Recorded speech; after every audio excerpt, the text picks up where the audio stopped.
Bonjour, je m'appelle Camille Toussaint, je suis professeure agrégée de français et je propose des cours particuliers en visio aux lycéens pour les aider à préparer le bac. Aujourd'hui, je vais vous expliquer comment les élèves peuvent se préparer aux épreuves orales du baccalauréat seuls chez eux, en autonomie. Donc déjà, je vais vous décrire les différentes épreuves orales du bac. Donc déjà, ça se passe en deux temps. Déjà un temps de préparation de 30 minutes et un temps de passage de 20 minutes.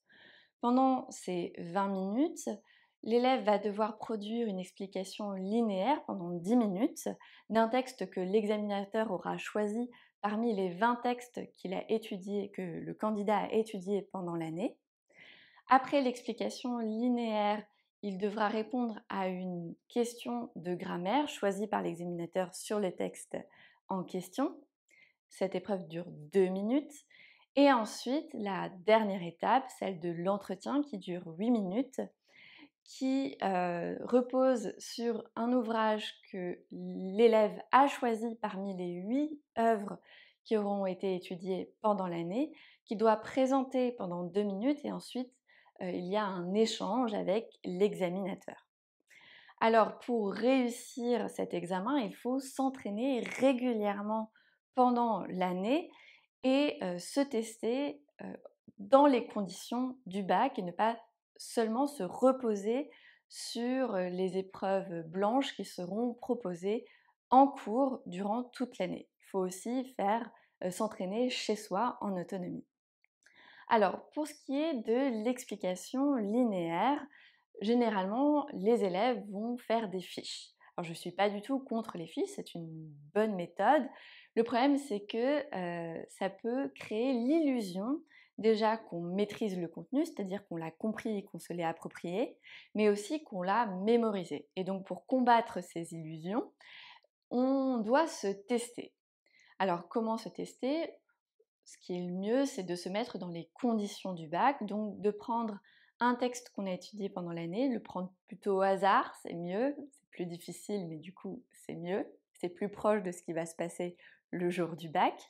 Un texte vierge, sans annotation, qu'on va préparer pendant 30 minutes, selon la méthodologie qui normalement a été donnée par le professeur de français pour l'explication linéaire.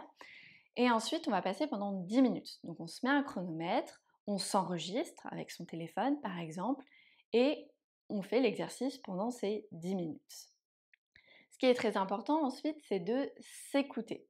C'est-à-dire de prendre le temps de s'écouter avec son cours face à soi pour voir si on a bien respecté le contenu attendu pour l'explication linéaire de ce texte, mais aussi de vérifier si on a une bonne correction d'expression orale adéquate à cet exercice. Ensuite, pour ce qui est de la question de grammaire. Alors, la question de grammaire, elle dure 2 minutes, donc le jour de l'épreuve. Pour s'y préparer, il vaut mieux avoir fait des fiches à nouveau pour récapituler déjà toutes les notions qui doivent être reçues, les notions qui ont été vues à la fois en seconde et en première. Donc, je vous les affiche ici. Il s'agit de faire des... Moi, je pense que le mieux, c'est de faire des flashcards par notion. Alors, qu'est-ce que c'est? C'est que sur une feuille, euh, sur le verso, on met le nom de la notion et sur le recto, on met la définition de cette notion. Comme ça, quand on révise, on regarde la notion, on essaye de se la remettre en tête, peut-être même à l'écrit, et ensuite on tourne pour vérifier si on avait la bonne réponse. Et ainsi, ça aide beaucoup à la mémorisation. La deuxième chose qu'on peut faire pour s'entraîner à la question de grammaire, c'est de recenser tous les exemples par notion qu'on a vus pendant l'année de première mais aussi de seconde, d'en faire une liste et sur le recto de mettre les exemples sans analyse et sur le verso de la feuille les exemples avec analyse. Ainsi, on peut s'entraîner, on prend l'exemple sans analyse, on essaye de l'analyser, de retrouver la définition correspondante à la notion, etc. Et ensuite, pour se corriger, eh bien, on retourne la feuille et on vérifie. C'est très efficace pour vérifier si on sait analyser des exemples concrets. Et c'est ce qu'on demande le jour de l'examen. Alors, en ce qui concerne l'entretien, c'est un peu plus difficile de le faire en parfaite autonomie, c'est-à-dire de le faire vraiment seul. Donc, ce qu'on peut faire seul, c'est déjà de préparer la présentation qui doit durer environ 2 minutes. La présentation, elle doit comprendre à la fois un résumé de l'œuvre qu'on a choisie parmi les 8 ouvrages qu'on a lus pendant l'année. Et aussi, la présentation doit déjà répondre à la question pourquoi est-ce qu'on a choisi cet ouvrage. Donc déjà avoir plusieurs arguments déjà précis et exemplifiés et illustrés pour amorcer la discussion avec l'examinateur. Pour ce qui est de cette discussion, il vaut mieux donc être à plusieurs et jouer à tour de rôle le rôle du candidat et celui de l'examinateur, chacun son tour.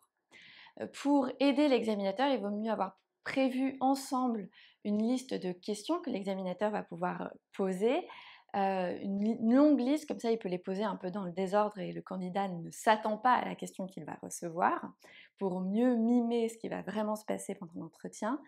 Puis moi je trouve ça assez intéressant de s'enregistrer pour que le candidat puisse se réécouter, puisse voir ce qu'il est capable de faire ou ce qu'il doit améliorer, voire écouter plutôt entendre, et aussi pour qu'il puisse écrire les questions qu'il a trouvées pertinentes à certaines, les réponses qu'il a trouvées pertinentes à certaines des questions. Il faut aussi se chronométrer, hein, parce que le but du jeu, c'est de vraiment pouvoir discuter pendant 8 minutes. Et 8 minutes, ça peut être très très long quand on n'a pas l'habitude. Donc il faut s'entraîner à vraiment faire cet entretien pendant 8 minutes. Puis, ce qui semble essentiel, c'est aussi de se prendre un temps à la fin, un temps de bilan, où chacun dit ce qui s'est bien passé, ce qui s'est moins bien passé, et comment on pourrait faire pour progresser petit à petit pour vraiment se préparer au jour de l'examen. Donc voilà, j'espère que ces petits conseils de préparation aux épreuves orales vous permettront de mieux aider vos enfants à se préparer à cette épreuve.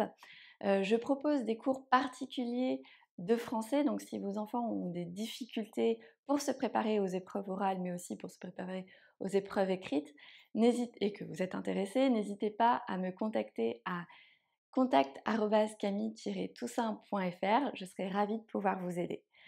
Merci de m'avoir écouté et bonne journée.